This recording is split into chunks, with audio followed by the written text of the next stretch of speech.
When it comes to what your family eats and drinks, you know your choices matter. You're the expert because you know what fits your life. And getting it right starts with good information.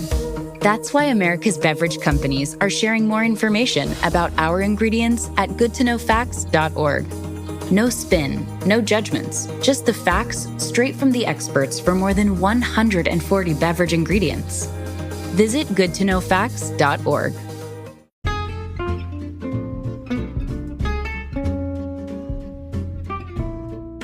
Hello, and welcome to It's a Fandom Thing. I'm your host, Erin Marlowe, and each week I'm joined by a panel of guests to discuss all things fandom and pop culture, primarily from a female perspective. You'll find everything from fanfic to cosplay to Schitt's Creek to Supernatural and everything in between. So put on your favorite piece of fandom merch, set aside that fanfic that you're writing about your OTP, and sit back and enjoy this week's episode.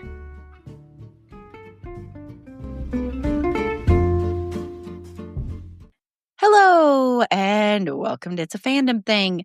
I'm your host, Erin Marlowe, and we are continuing our celebration of Horror Month with a horror comedy. Much more of a comedy film, much more of a B-horror film, monster horror, all of that stuff. And that is the 1990 film Tremors. So, this one's turning... This one's turning 35. It's not as bad as 40 from last week, but it's still bad. It still makes me feel old, you know. But joining me for this episode are my two co-hosts from It's a Ding Thing Pod. Let me first introduce them, and then I'll introduce my other panelists. So first up, Moth. Hello, Moth. Hello. And also Paula. Hey, Paula. Hey. Thank you both for being here. And then also, I think she's there. I can't see her. I just see her miraculous living room. Tiff is here as well, I think.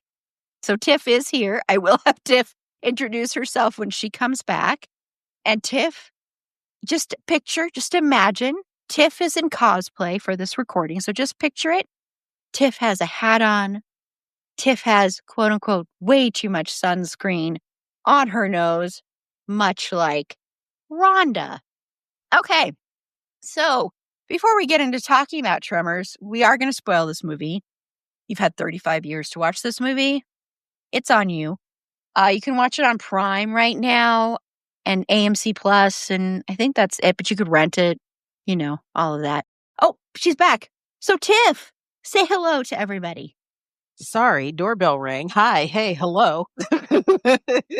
Oh, so you had to take off your cosplay? I had to take off my, my very hard worked on costume, my DIY of Rhonda LeBeck. But yes, I'm back. Hi, everybody. Hi.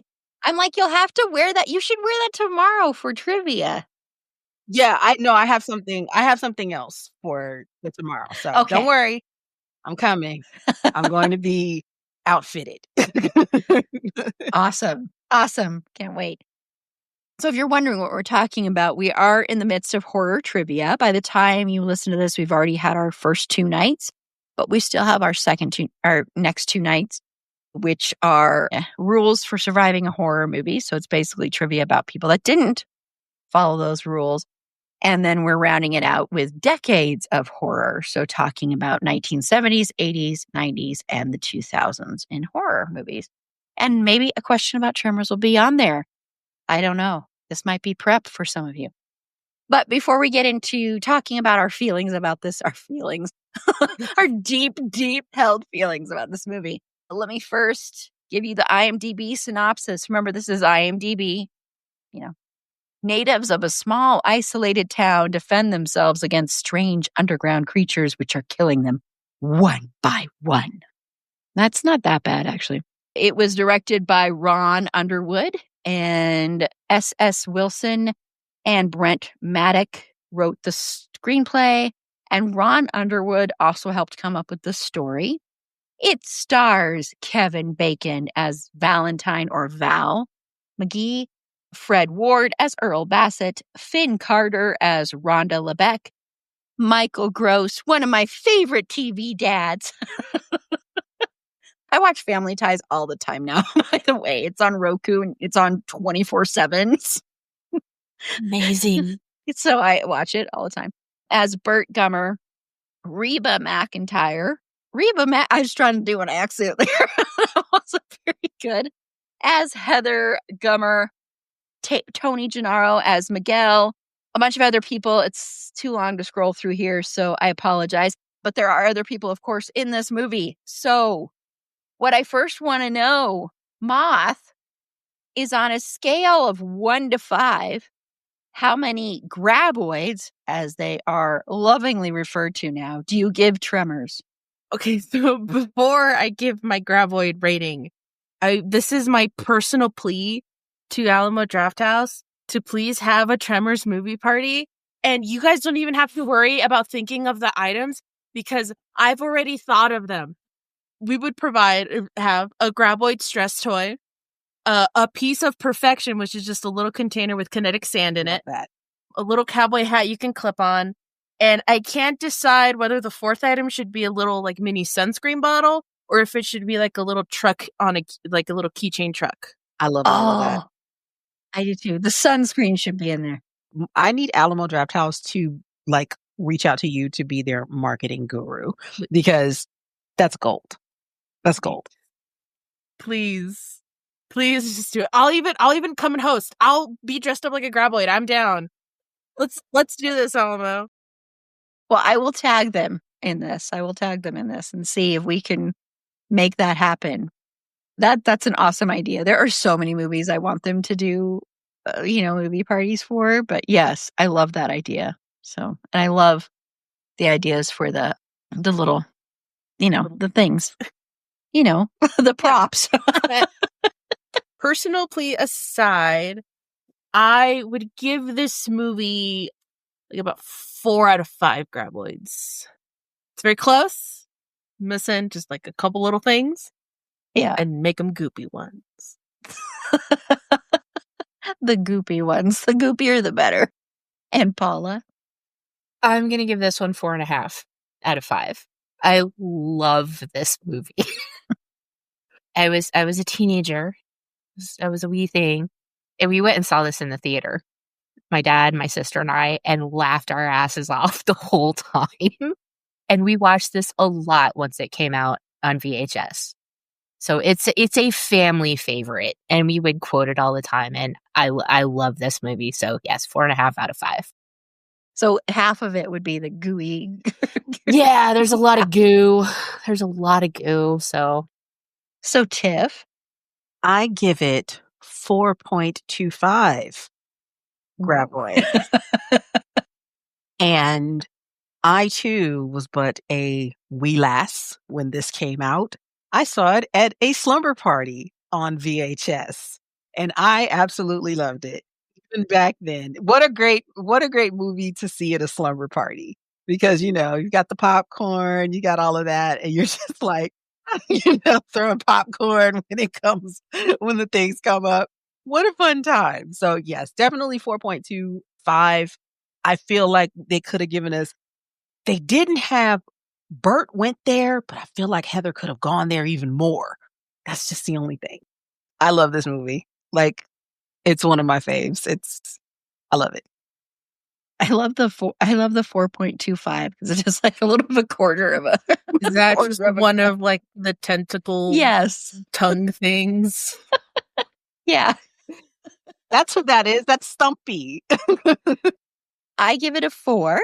Yeah, I haven't watched this movie in honestly decades. So it's been a long time since I watched it, but I do remember, I'm pretty positive I saw this in the theater, when it came out. So this was one of those that came out around, because we're going to be talking about arachnophobia next week, Tiff and I.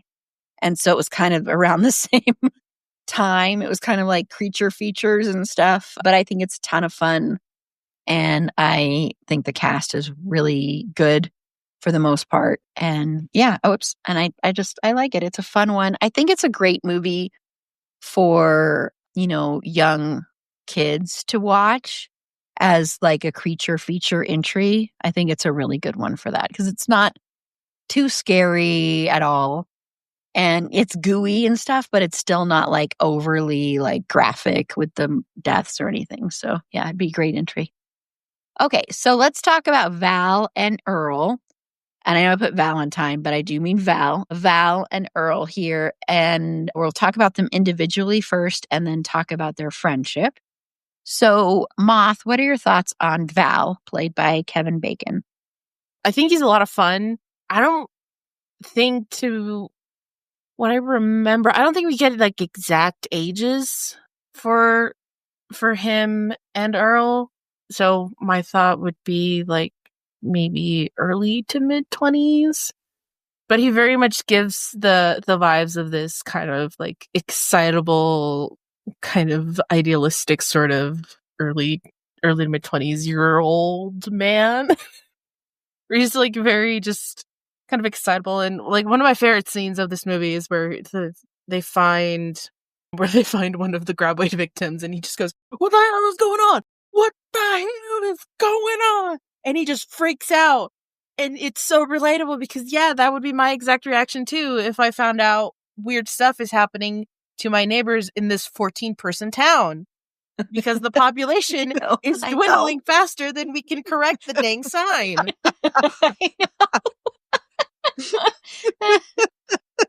But I find him a lot of fun, and I find his relationship with Earl a lot of fun too, and also just kind of the relationship with Heather. How he initially he's like, "You will be blonde with big boobs, a great ass, and legs that go all the way up," and she like shows up and she's pretty much kind of the opposite. She's like brunette and she's shorter and she's more kind of, I think, scholarly than he ever intended his love interest to be.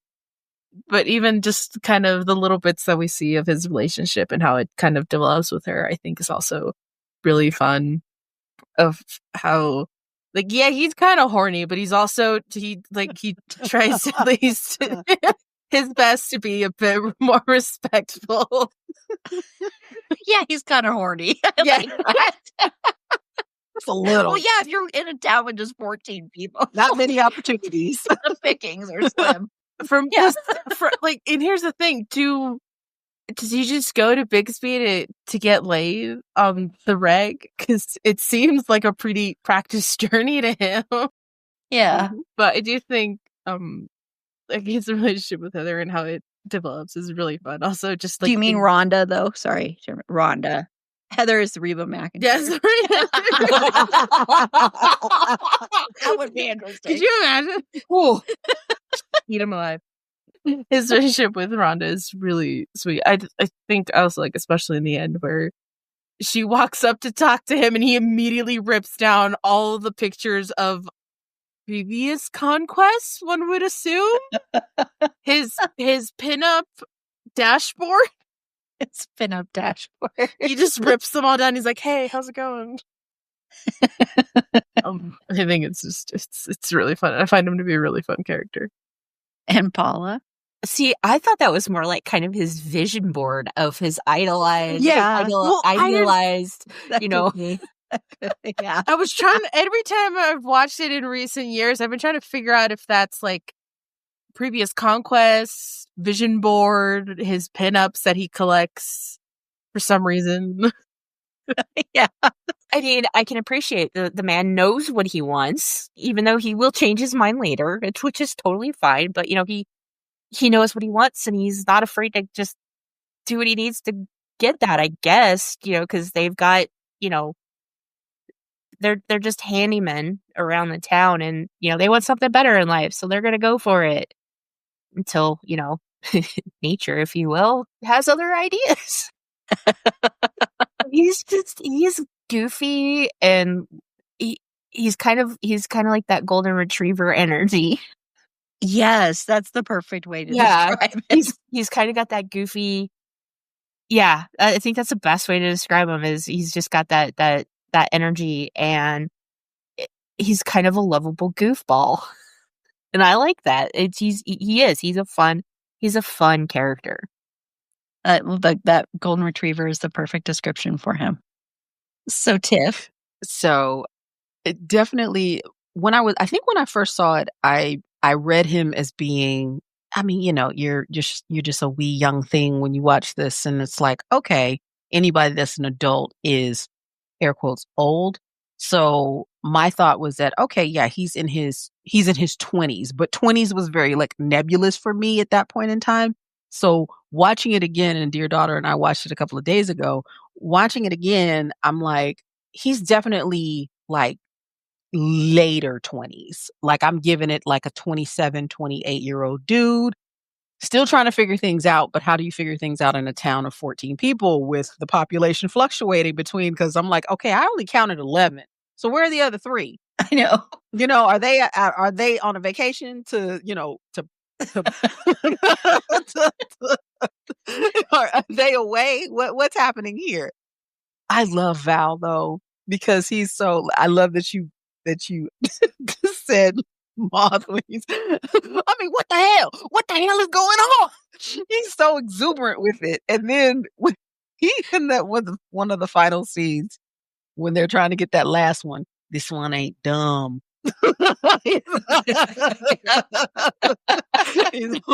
he's not smarter than us. And then when he figures it out, it finally clicks. He's like, I got a plan. And he just he leaps into the air. He's hilarious. Because he is. And I think you're right, Paula and Erin, about that being like his former conquest, vision board, and then I guess maybe people that he's met, and they send him a picture. People used to send pictures in the mail, which is just weird, but whatever. That's true. So it's like, he said, I heard the new, Earl, I heard the new college student is female. And it was just like cutting cross country off the road. I'm like, wait a minute, weren't you going someplace?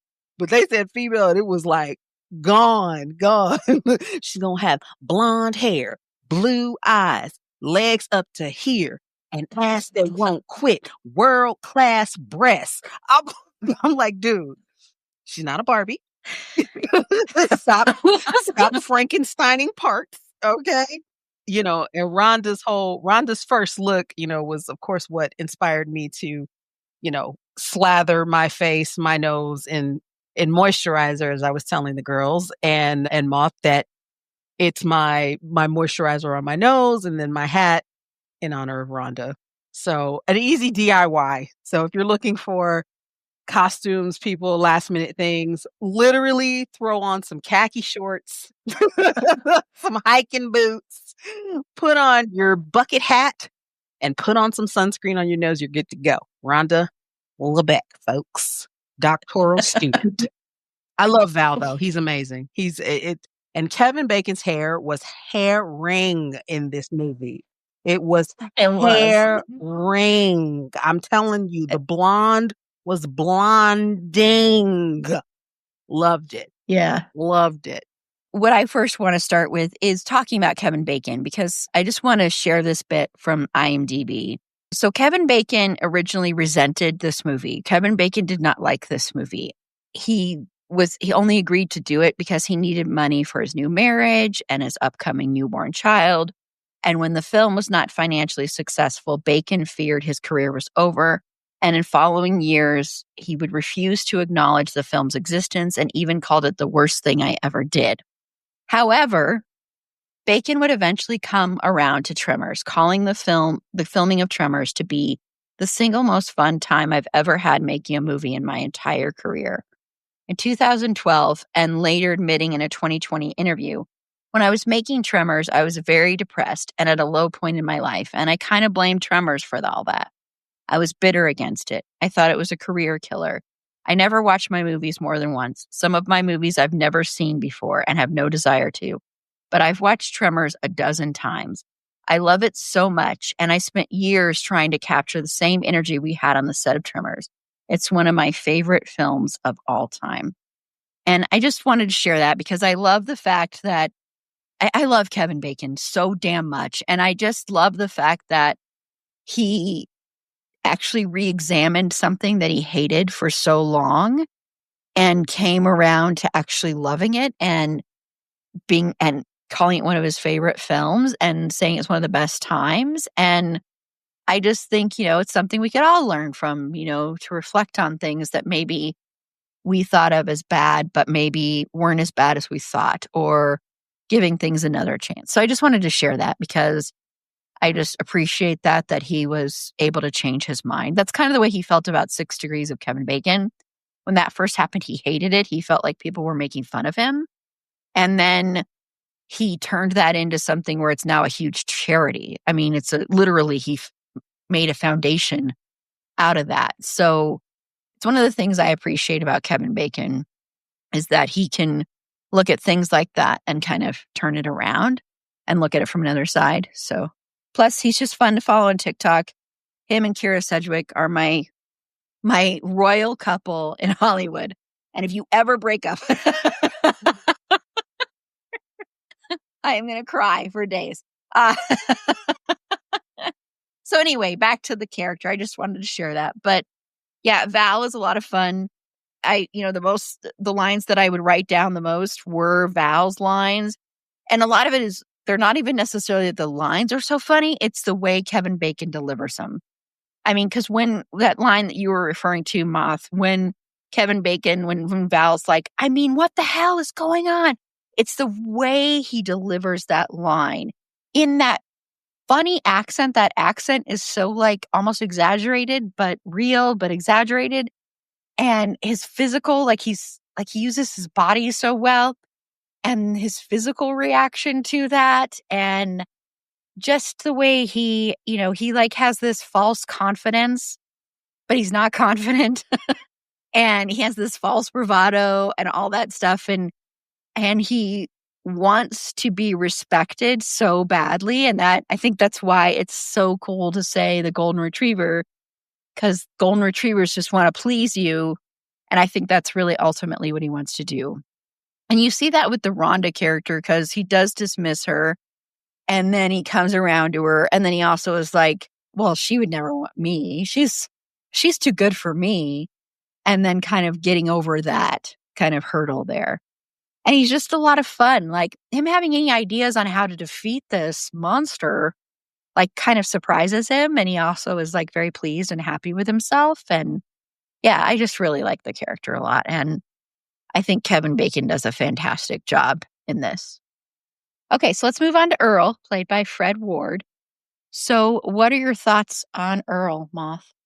I also just really love his character. I think that while Val is kind of more of an exuberant funny, Earl is more of kind of like a subdued funny, where I don't think he intentionally tries to be comedic, but he just things that he does just come across as a lot more kind of just fun.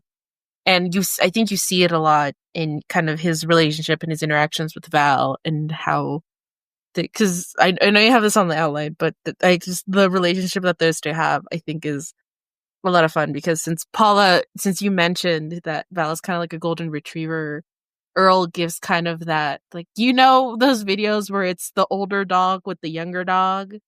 Yeah. And this younger dog is losing its mind, going, ah! And the big dog just puts a paw down this. Yes. That's exactly it.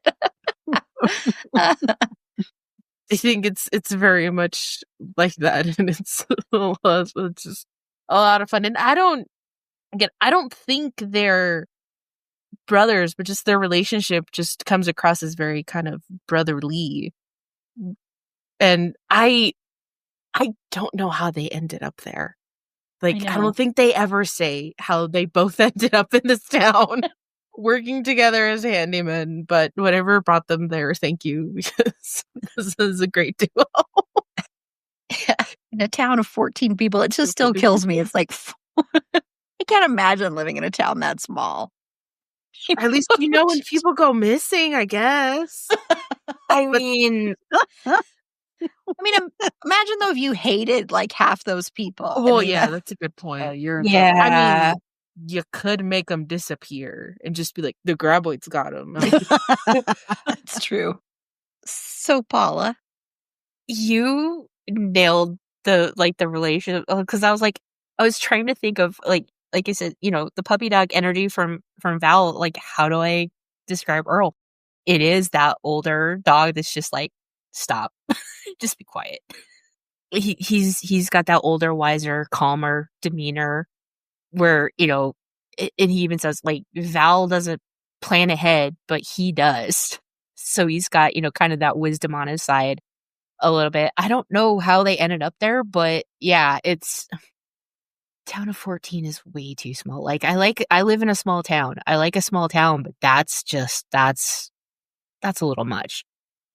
And I gotta say, the casting for all of these characters is just so good. Like, Fred Ward as Earl is just great because he just has that, it's, I don't even know how to describe it. He's just effortlessly has the essence of that character. It's just, they're so fun to watch. I don't even know what else to say about them. I love both these characters. They're so fun. Mm-hmm. Tiff. Okay, so Fred Ward is one of those character actors who just knows the material. It feels like sometimes that he's using the same character each time, but there's so much nuance in what he does.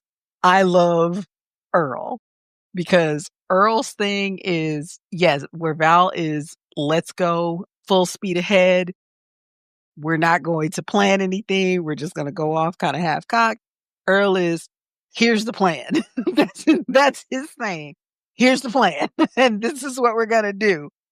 And it's not the physical comedy necessarily with Earl, but he does have a couple of funny bits where he steps into the prairie dog burrow and he's like, oh, and he's like, damn prairie dog. And then when they try to do the pole vault on the rocks, it doesn't work. It just doesn't work. Earl is a comfy slipper. He is. He's a really comfy slipper. And he's respectful. Yeah. Like, he's respectful. He's respectful to Rhonda, when he curses, and pardon my French. He's very respectful. He also ships Rhonda and Val, which I love as a shipper. Like, Earl is all about it. He's like, nudge, nudge, wink, wink. Earl is all about it. He's giving them the push that they need, to make the sparks fly. So I know we'll talk about their relationship, his and Val's relationship in a minute, but that just, yeah. And I'm with you, Mark. How did they end up in this town? No, scratch that. Not a town. Definitely not a town. This is what do you call less than a town? It's not a village. It's a Pit stop? It's not. No. You're like, speed bump? Because presumably they're there as handymen, and it's a town of 14 people. There's not going to be a lot of work, I don't think. How much handy can you do? Speed bump. And, in this 14-person area, how much handying can you do? So the whole idea of them going to Bixby actually makes a lot of sense from an economic standpoint. So I was really rooting for y'all. But, then graboids. What can you do? Yeah. Yeah, I really love this character. And one thing I really appreciate about this movie is I think usually what you would see is Val and Earl competing for the attention of Rhonda. And that never happens. Earl just automatically is like shipping Val and Rhonda. There's never a moment where Earl is like, oh, well, actually, I'd be better for Rhonda.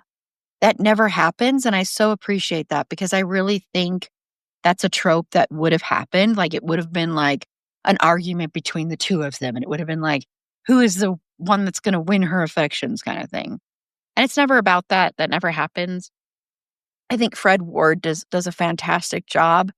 He's not so much the straight man to Kevin Bacon's character, but in a way he kind of is. Like, he's funny, but his moments aren't like, he's not like the funny character. But he has the funny moments, like with the pole vaulting, and some of the way, like when Val and him are arguing about who's going to go and get the huge, the what is it called? It's not a tractor, really. It's the big thing, the big guy, the big Yeah. guy, the big rig, whatever it is. So when they're arguing about that, and it's a cute moment, and he really knows how to be in a moment without dominating the moment, if that makes sense. And I just really like the character. He seems like one of the smartest people in this town of 14 people. It just still kills me. I just can't imagine just being like moving there, because there is so many issues you could have. I mean, I understand some people are stuck in towns like that and they like it, and more power to you. But like, seriously, if you didn't like everybody in that town, it would be miserable, because you can't really get away from everybody if you're all there. I have You know? so many questions You know what I about mean? that town. Like, Yeah. because they're so far away from Bixby. They're almost 40 miles away. Like, what are their jobs? How are they earning money? Like, so many questions. Well, it's amazing that they have the store that they have Yeah. there with the amount of supplies, because you would think in a town like that, they wouldn't have like a store like that. I don't know. Yeah, it's Yeah. crazy. I Yeah. mean, So many questions. Nancy has her pottery. My prevalent question anytime I watch the movie is, who are the guardians of Melvin? Yes, thank Because you. he's That's like true. the only seemingly unlikable person in the town. Also, the only preteen that's seemingly been left unattended. So are Yeah. the other three people, are two of those three like his parents that just went to Vegas for the weekend or something? Like, what's going on? He's living in a rusty tin shed. Like, Yeah. so when dear daughter and I were watching it, she's like, who does he belong to? And I said, Themselves, apparently. Yeah. Like, where's I was CPS? like, wait a minute. Who's checking on this kid? I thought that Nestor was his uncle, or was like a guardian of some sort. That's what I thought, Maybe. because his Nestor's trailer and then Melvin's shed thing were kind of like catty corner to each other. But I don't know, like, who are his people? Where are his people? It's very confusing. It's very confusing. Like, I need a Q&A with the writers and the directors. Where are Melvin's, Yeah.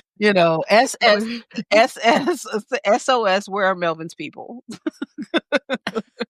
Yeah, and like, how do they go to school? Do they like have to trek a long way, or I would assume they probably go to school Yeah. in Bixby, maybe. That's Well, a 'cause- long or ride. homeschool? Because But it sounds like a bigger town. Yeah, because this was back in the 90s, and we didn't have like the internet at that point was not like, trust me, it was not. yeah, it wasn't. No. Homeschooling over the internet would not have been a thing at that point. No, they would have had to have had the correspondence books and stuff. Yeah. Yeah.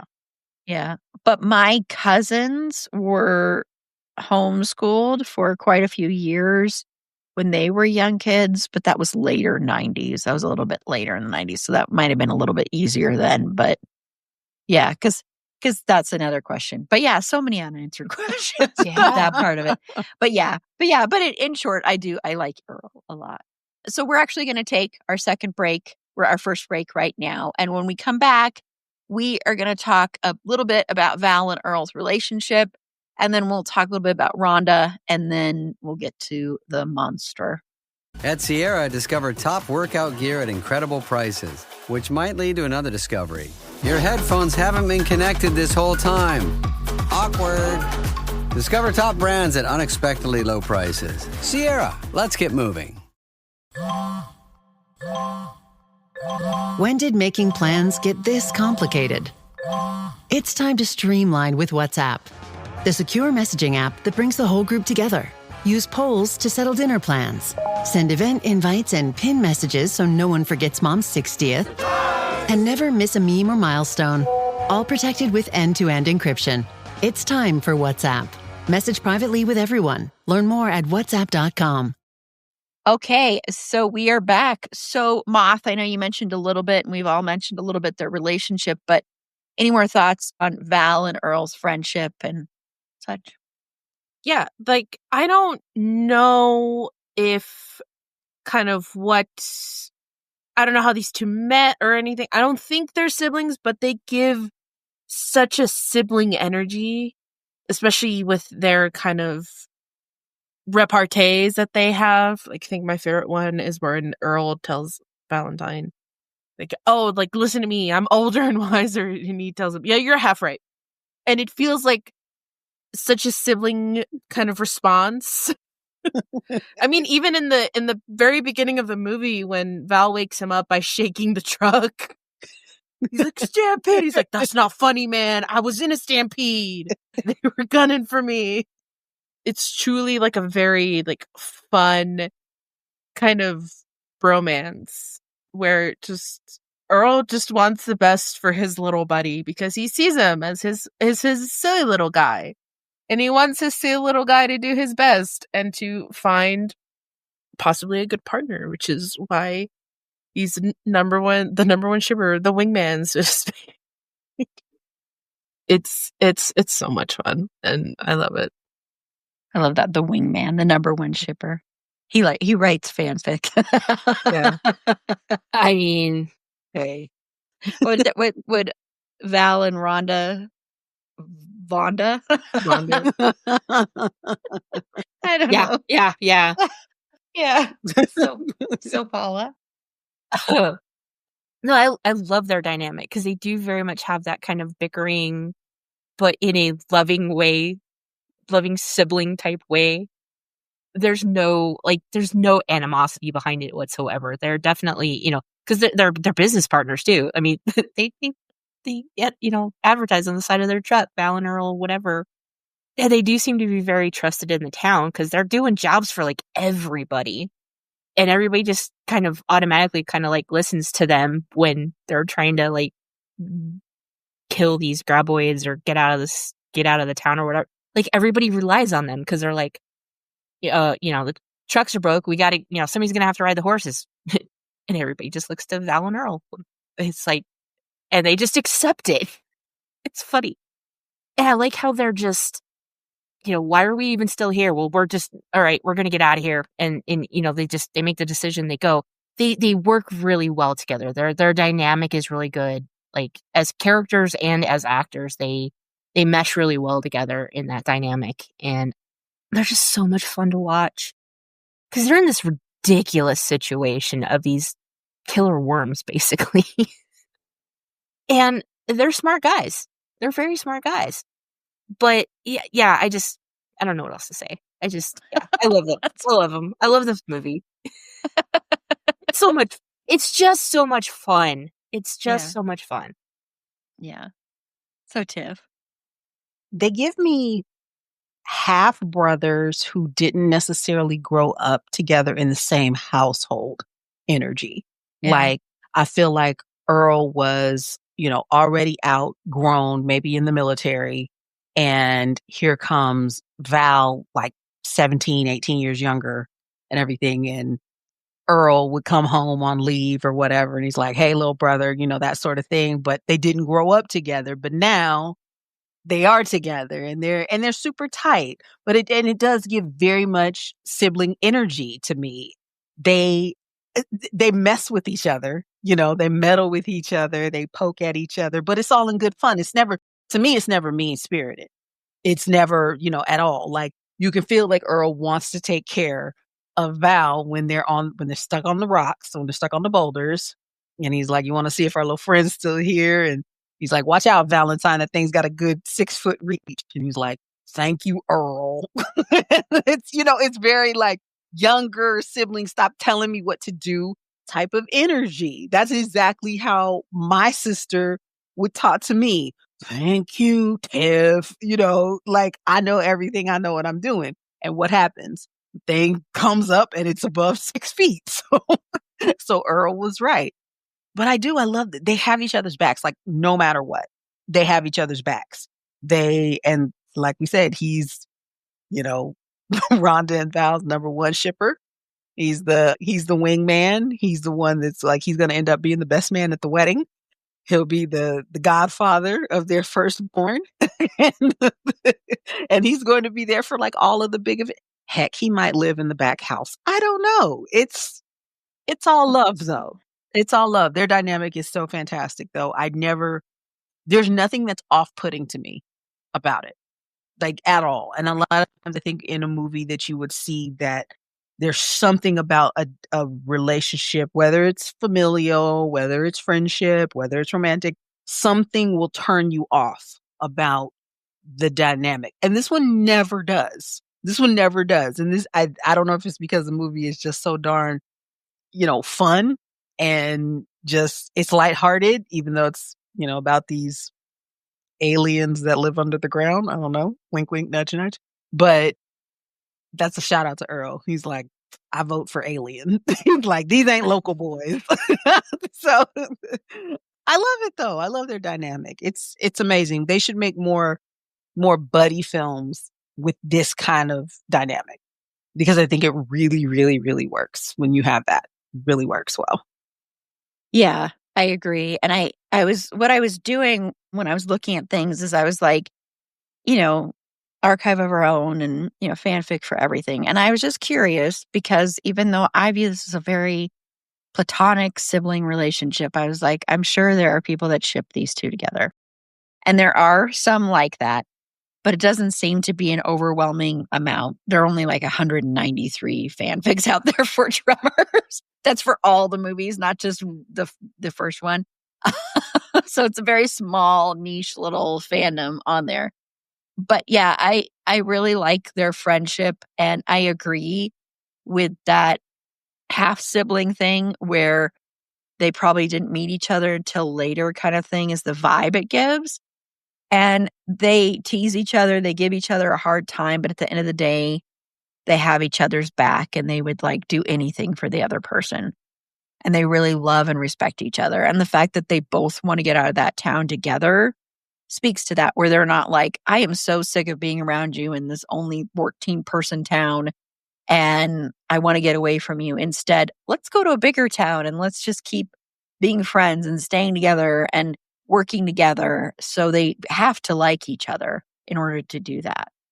I think Earl has a lot of faith in Val and kind of really wants him to do better, and he believes he can do better. And you see that mostly when he's, shipping Rhonda and him and really pushing for that relationship and believing in that relationship.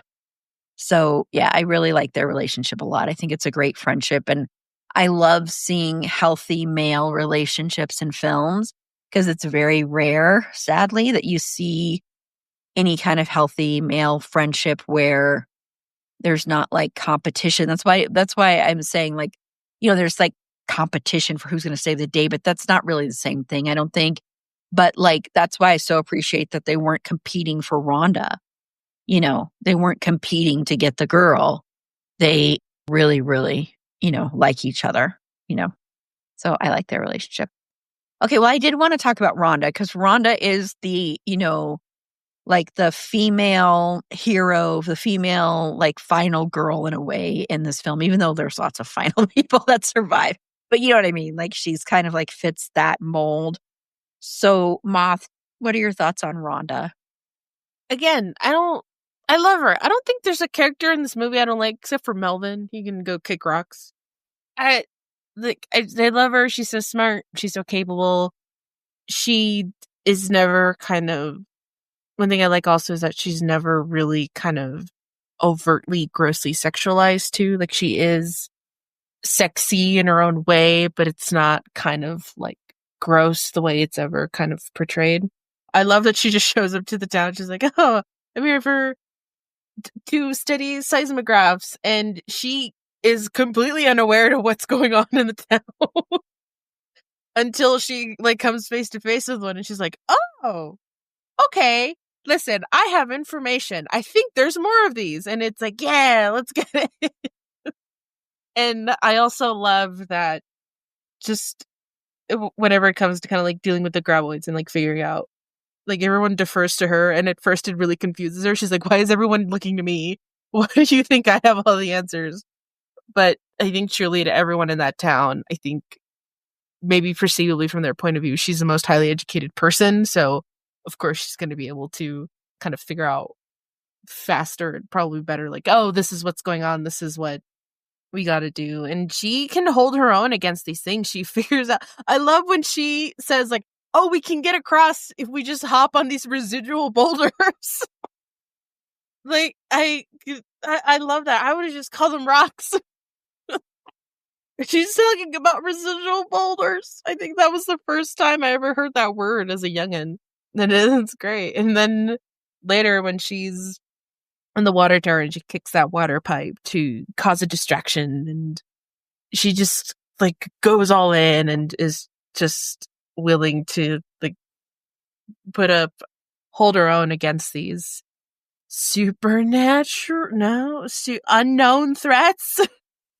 Like it's great, and it's a lot of fun, and I think she's a really fun character to just have around, because really almost, I think conceivably all the women in this film really hold their own well, or like capable. They're never really kind of portrayed too much as like helpless, because each one is like very capable of doing kind of their own different thing in their own special way. Oh, I agree with all of that. Paula?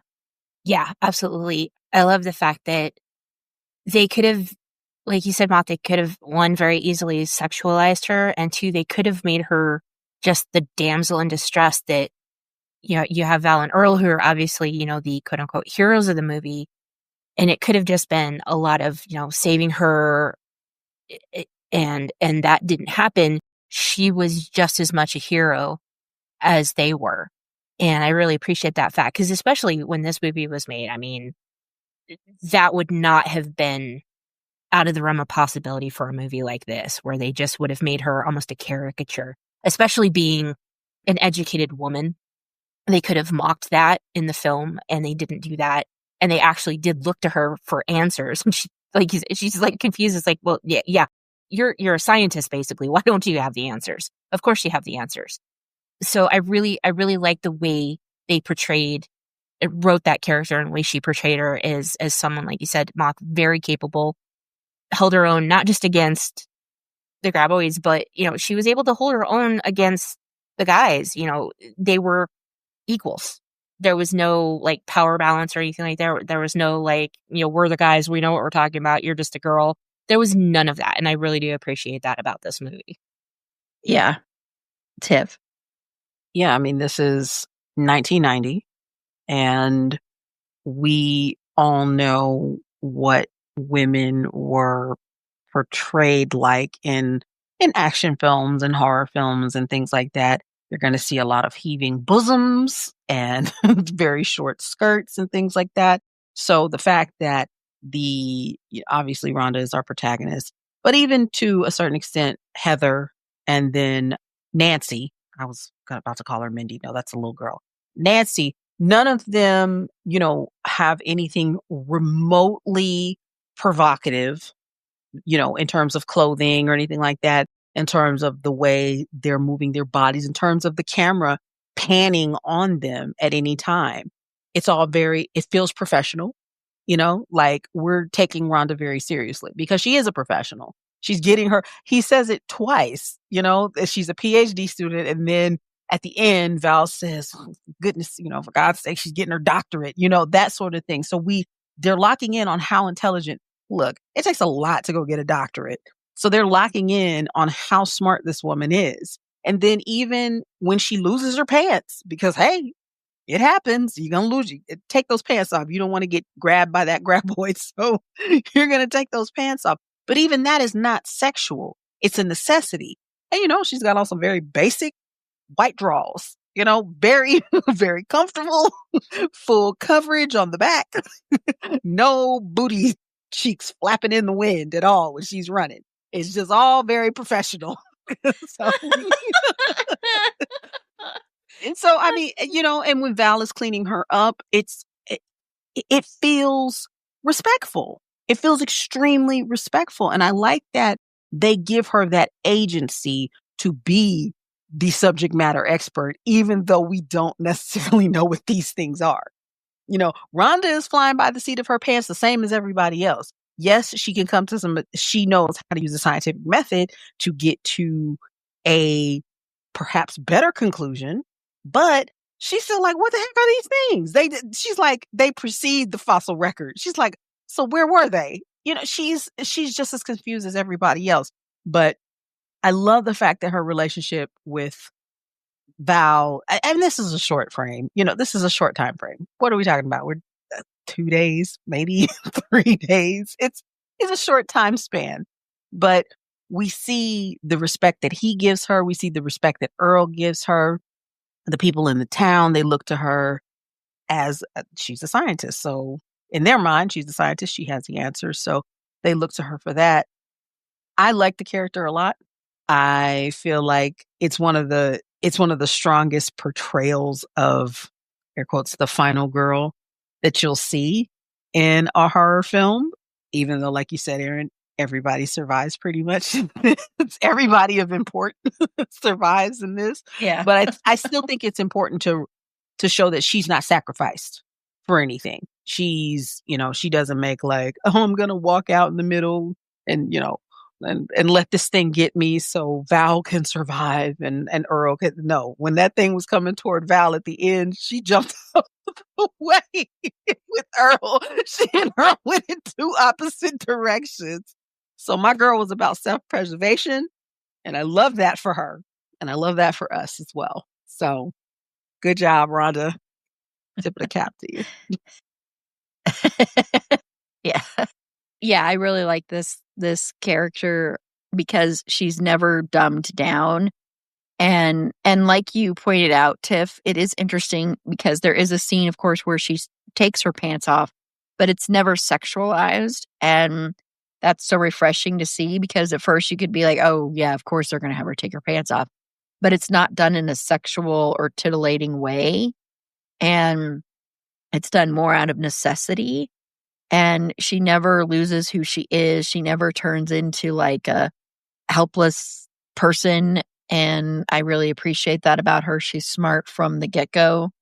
And I appreciate that she really likes Val. I don't know. I think there's something about that where she's not a snob. Like a lot of times when you'll see characters like this that are really smart and they go to a town with small people, they're like snobs. And I appreciate that they didn't make her a snob. She's never she doesn't really look down on these people. She doesn't think of herself as better than them. She just happens to have noticed something that they haven't noticed yet. So I appreciate that about her too. And I think the performance is good. It's really interesting looking at this actor on IMDb right now because they look so different. So different. So I keep looking at her going, wait, that's not Rhonda. But I have to remember this was 35 years. Oh, God. It was more than that because, oh my gosh. Anyway, but I do like her. So we're going to take another break. When we come back, we're going to combine these two things for time. But we're going to talk about our thoughts on the monster and kind of like its place in the canon of horror comedies. So we'll be right back. This episode is brought to you by Jack Daniels. Jack Daniels and music are made for each other.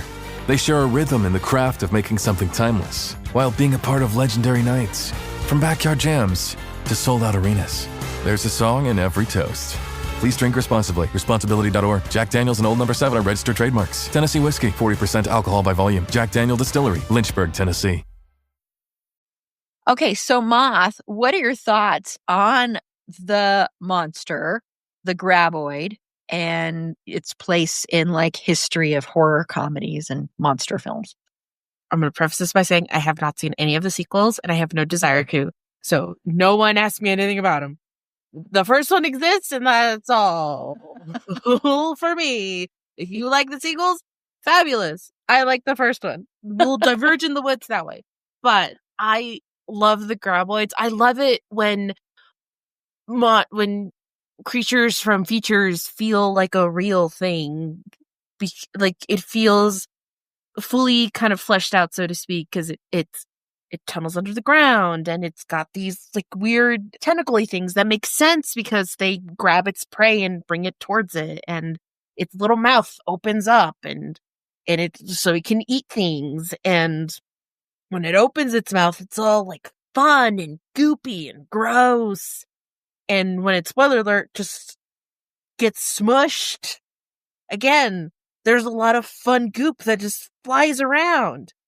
And it feels real and it's smart too. It knows how to hunt. It knows to look for weaknesses in things so it can catch its prey. It follows things by sound, and it's so good. And I love it when creatures are well thought out like that, and when they seem kind of like a real thing. And it's presented as a real threat because it turns its environment into a very high stakes game of the floor is lava. And that's just really great and terrifying because we all walk on the ground, perceivably, maybe. Some may fly. I don't know. You do you. But for those of us that walk, that would scare the crap out of me. Just having this weird tentacly thing just grab me. It's great. And in the realm of kind of horror comedies, I think it fits in really well. Growing up for most of my life, I never really knew other people that had heard of or had watched Tremors. And for me, it was always oh, this is something you have to watch because it's a lot of fun. It's more in my opinion, it's more entertaining than it is scary. And I feel like that's something really kind of necessary within horror comedies. And this also might just be me being more biased just because of the nostalgia factor. But 10 out of 10, if anyone wants any horror comedy recommendations, Tremors is up there with my recommends where I'm yeah, this is one you have to watch. It's a lot of fun. You'll have a good time. Yes, I agree completely. Paula? I like the fact that there's some mystery around the graboids. You don't know, was this something that's just been dormant? Was it some, nuclear testing, kind of thing where it just which we get lore in other movies that have done that? Is it aliens? I mean, Earl thinks it's aliens. He might not be wrong. There's a mystery there, but it's not, like you said, Moth, it's intelligent. There's real danger. This isn't just some dumb creature that's just hungry and stumbling about and happens to be killing people. There's intelligence behind it. When they're all on top of the buildings and it's trying to figure out how to get the buildings, and get the people off the building. That's scary. And it builds a trap when they're trying to get up this trail into the mountains to get away from all of that.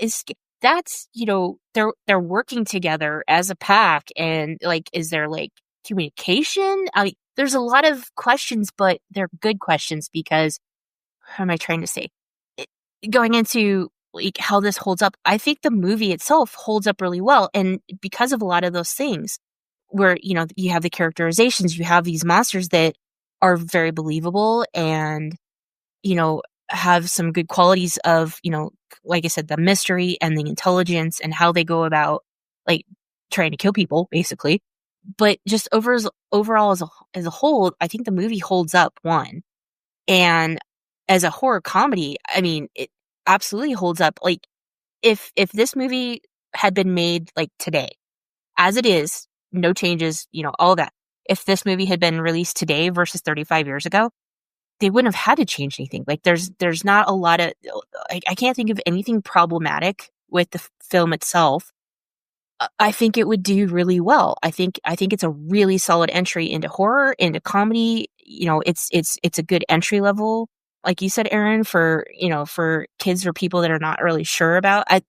It's just a really solid film all around. So yeah. And Tiff?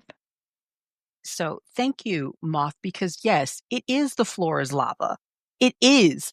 And when Dear Daughter and I were watching it, and it goes after the doctor and his wife, and he's like, help me. So Dear Daughter is like, quicksand. And I'm like, yes, you understand it now. You understand the terror that we felt as children growing up in the 80s. Not you, Moth, of course. But in the 80s with quicksand. Listen, I grew up terrified of quicksand for years. We thought that quicksand was just going to magically appear on a sidewalk, though. I don't think people don't know. These kids nowadays, they don't know how we felt about quicksand. it is completely irrational for us to be scared about quicksand. It's completely irrational because quicksand doesn't just happen anywhere. But for some reason, we thought it was going to be in every backyard in the U.S. Yep. Yeah. I thought I would encounter it a lot more often. Yes, in my I book, thought I and would I'm have very encountered disappointed. quicksand at least 60% of my life by now. I have never seen quicksand in my life. So so the idea of something coming up from below and grabbing you is horrifying. It's absolutely terrifying. I'm with you, Paula. I think it stands up. The only thing that I think if they made it today, the only thing that I think they would do is probably, instead of doing like practical effects with the graboid, I think they would probably go the CGI route more so with it. They might have some practical, things for just when or whatever, but I think more so it would be CGI. But I think it's a solid script. And I hope that they don't reboot this in any way because I love the fact this is, bringing us into 1990 with a bang. I love that. I want it to stay as is. I love Fred Ward. I love Kevin Bacon. Leave them alone. Don't try to recast anybody. Although kind of in my mind, I have some people that I think would work, but no, let's not. Let's leave it be. For the graboids themselves, I kind of equate it to, I don't know if you all remember the movie Life. And there's been not Life with Martin Lawrence and Eddie Murphy, Life with Jake Gyllenhaal and Ryan Reynolds about the astronaut. Oh, yeah, I never saw it. But I know what you're talking That about. movie is terrifying. It is legitimately terrifying because obviously nobody can hear you scream in space. I hate that so much. It's like a big giant vacuum. And it is hideous to me that people would actually want to go out there. But so in that movie, there is a being that they don't think is necessarily sentient who ultimately becomes sentient and terrorizes the entire International Space Station. So I'll leave it at that in case you ever want to watch it. It's right up your alley, Erin. It's horror. It's very horrifying. So Jake Gyllenhaal. so it feels like that. Like they gain smarts as the movie goes on, because when they take down the Buick, they took down are you kidding me? They took down a station wagon? Like a station wagon. Like a station wagon. That's a vehicle that is it's a station wagon, and they buried it.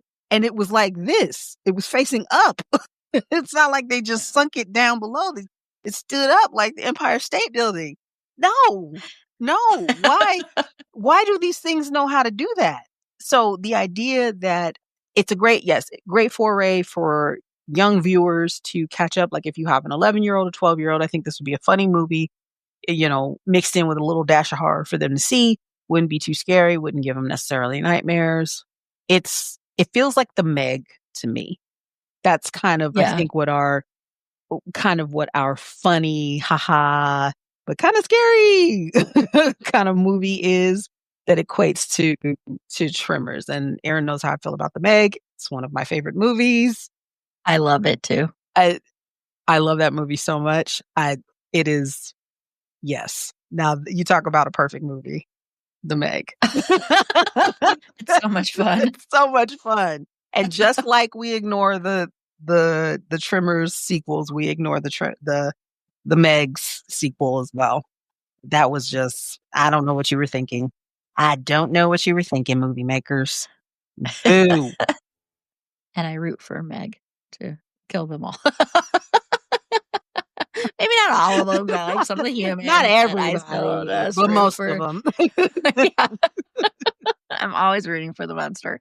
Except in this. I don't root for the monster in this, I want to say.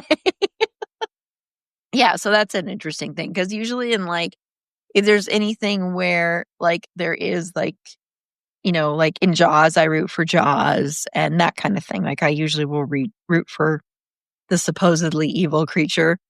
I mean, Jaws did nothing wrong. People were in Jaws' territory. Plus that movie did so much harm to sharks. But anyway, that's a whole different topic. So yeah, I think this is a really good in the whole, pantheon of monster movies and horror comedies. I think it holds up really well. I think it's one that, of course, because it wasn't successful, it wasn't like a box office hit. It kind of grew its fandom and became kind of almost a cult classic. I think it's a little bit higher than like cult level status, but it kind of took that route. That's why it would make a perfect Alamo movie party.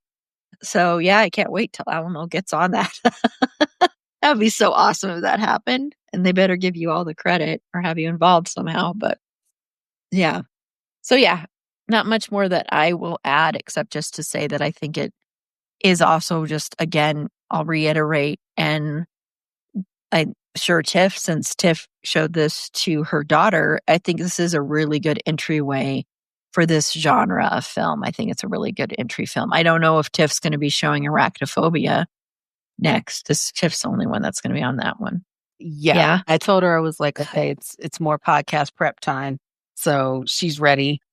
She's ready. And just for context, dear daughter's 14. So if anybody's wondering, if they want to show their kid, and she's just beginning her horror journey. She's not big into horror or anything like that. So I was like, okay, we're going to ease you into it. Let's do we took the advice that everybody was giving on Discord. So we're going to watch 8-Legged Freaks. I'm like, okay, it's all about spiders. I love 8-Legged Freaks. I do love that movie. David Arquette is so funny. He's so hilarious in that movie. So yeah, so if anybody's worried about it, my dear daughter is not big into horror, but she absolutely was cracking up at Tremors. So give your kids a whirl if they're ready for it. Yeah. I'm assuming you're not going to show her Halloween when you prep for that one. You know what though? Because it's not. It's tame. It's pretty tame. And I told her, she's like, well, what is it about? I was like, okay, it's about a serial killer kind of. So she said, well, okay, well, I'll watch it for a little bit. She's not going to watch Poltergeist though. She did say that was a no when I was reading them off to her. She's like, no. She's like, I don't do ghosts. I don't know what that's about. So yeah. Yeah. No, I can see that. Yeah. Well, in Halloween, the misconception, what people don't realize is Halloween is actually not very violent. Exactly. There's very little killing in the movie, honestly, and very little blood. Yep. It's actually really tame compared to what slashers became and compared to what even Michael became in later movies. But yeah, that's one thing people don't realize. So yeah, but we'll talk about that more in a couple of weeks. We talk about my all-time favorite horror movie and my all-time favorite horror villain. Yes. We'll get to you, Michael, in a couple of weeks. Be patient. It is time. We have a new title for this. This is from Moth. Total credit to Moth. Because this movie stars Kevin Bacon, whenever we cover anything that has Kevin Bacon in it, when we play 6 Degrees of Finn Whitrock, we have to use Kevin Bacon. Well, here's a mashup of that. We are playing tonight or today, whenever you're listening to this, 6 Degrees of Bacon Rock. Yeah. Love it. Insert sizzling noises. So we're going to... And Kevin Bacon has a rock group called the Bacon Brothers. So we are going to connect Kevin Bacon and Finn Whitrock. So, Moth, how did you connect them? Already. So everyone knows of my love for Friday the 13th. So I had to start there. So he was in Friday the 13th with Betsy Palmer, who was in Friday the 13th Part 2 with Amy Steele, who was in Tales of Poe with Carolyn Williams. She was in Renfield with Nicolas Cage. He was in The Croods, Emma Stone, who was in The Amazing Spider-Man with Kelsey Asbill, who was in Don't Move with Finn Whitrock. Whoa. Wow. I really liked that. I think that's the first time we've ever used Don't Move, too. So, very good. Woo. That was a good one. I liked that one a lot.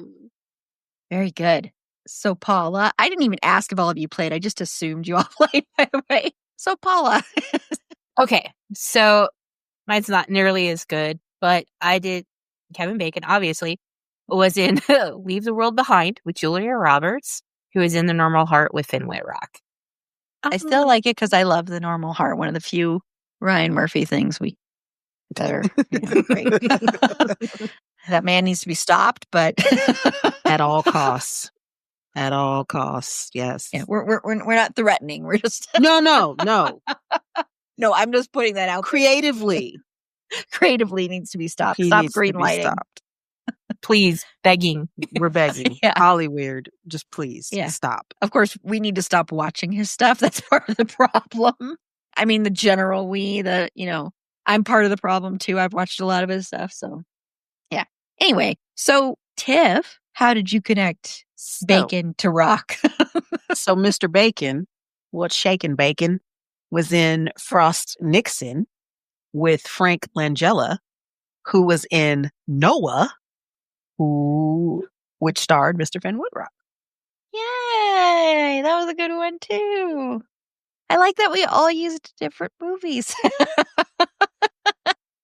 So I used Mystic River. So Kevin Bacon was in Mystic River with Laura Linney, who was in the movie You Can Count on Me with Amy Ryan, who was in The Office, with Steve Carell.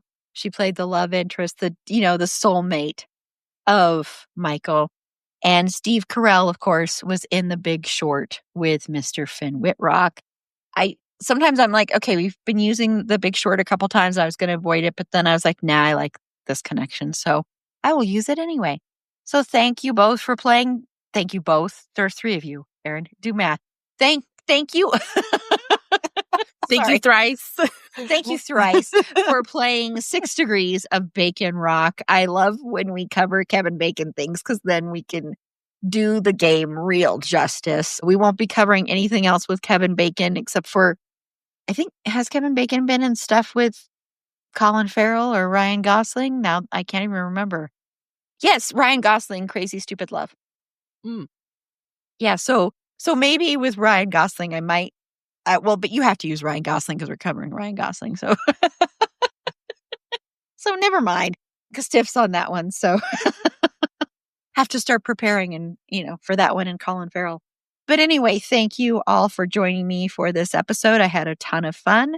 So we're going to go ahead and close out, and my lovely panelists will tell you where they can be found. And also, Moth, I'm going to have you tell everybody where the podcast that you, me, and Paula host, It's a Dean Thing, which is currently on hiatus for October. Thank you again, Moth and Paula, because this is just too crazy a month for me.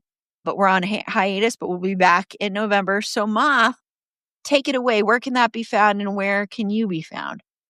Yeah, so you can find It's a Dean Thing, where we talk about everyone's favorite fictional character from Supernatural, Dean Winchester. You can find it online at all the social medias, primarily at It's a Dean Thing. And you can also go to the It's a Fandom Thing website, and there should be links and all the fun stuff there that will guide you to us. Join us. We also have a channel in the It's a Fandom Thing Discord, where we'll post kind of like updates and stuff and just fan out about Supernatural and mainly Dean related stuff, which is always a fun time. And I can be primarily found on Instagram at _crafting_cryptid, where I post all my fun cryptid side quests. Benny's Instagram is in my bio, Benny_Pelucita. But really any pictures that I have of him, I mostly share to the It's a Pet Thing Discord channel. Again, join us on It's a Fandom Thing. There's a lot of fun stuff there to tickle all of your fancies. And I prowl the shadows of their occasion. Yeah, so come join us. It's a fun time. Yes.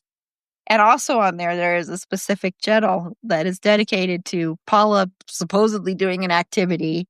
And that activity is watching Finn Wittrock content.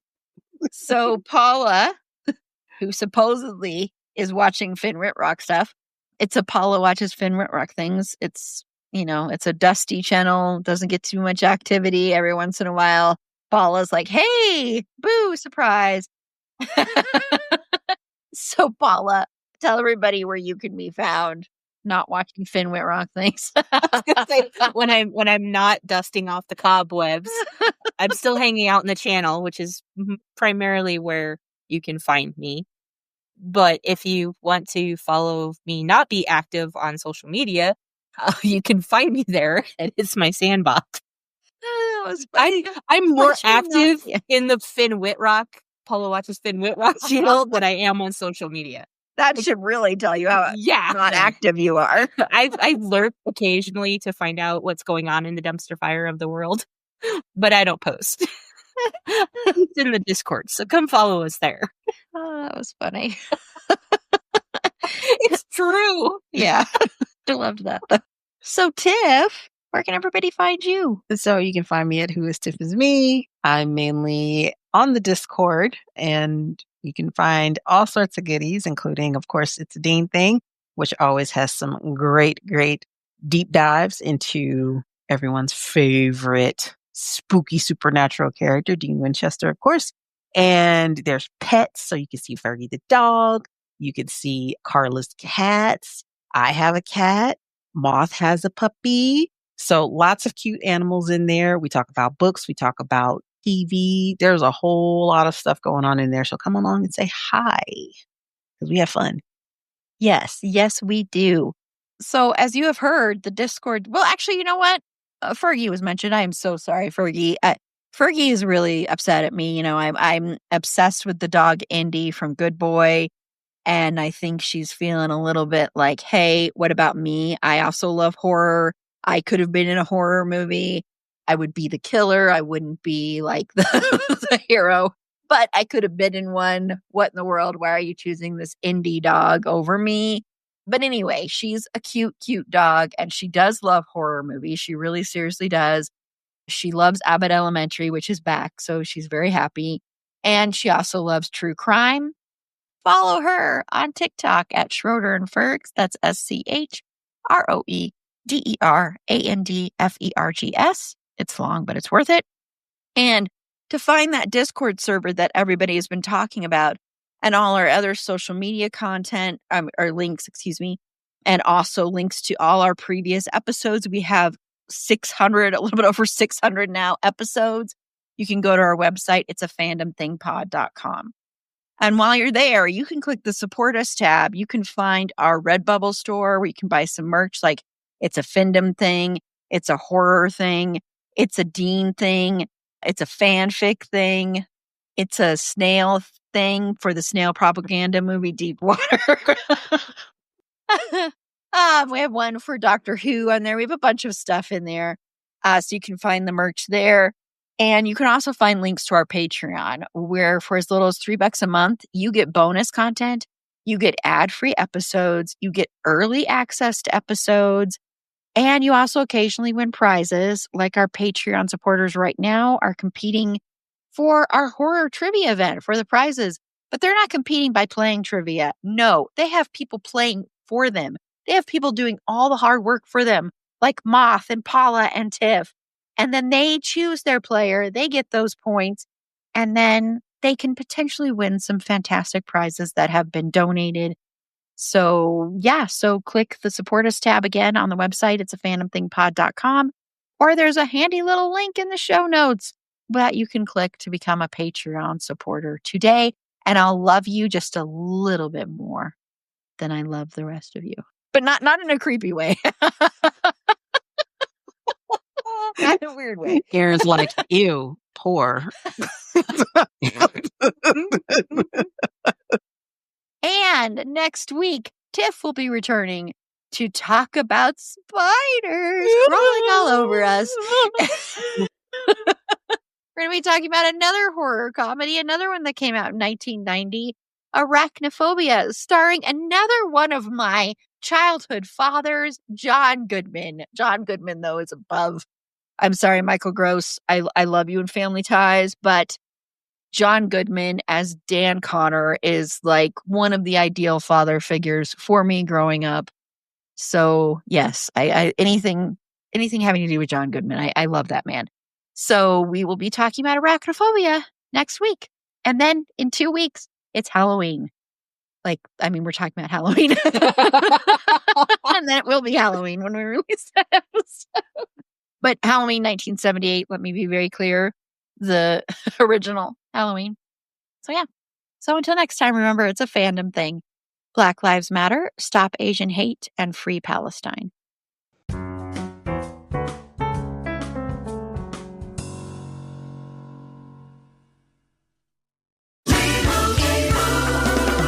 Doug. Here we have the Limu Emu in its natural habitat, helping people customize their car insurance and save hundreds with Liberty Mutual.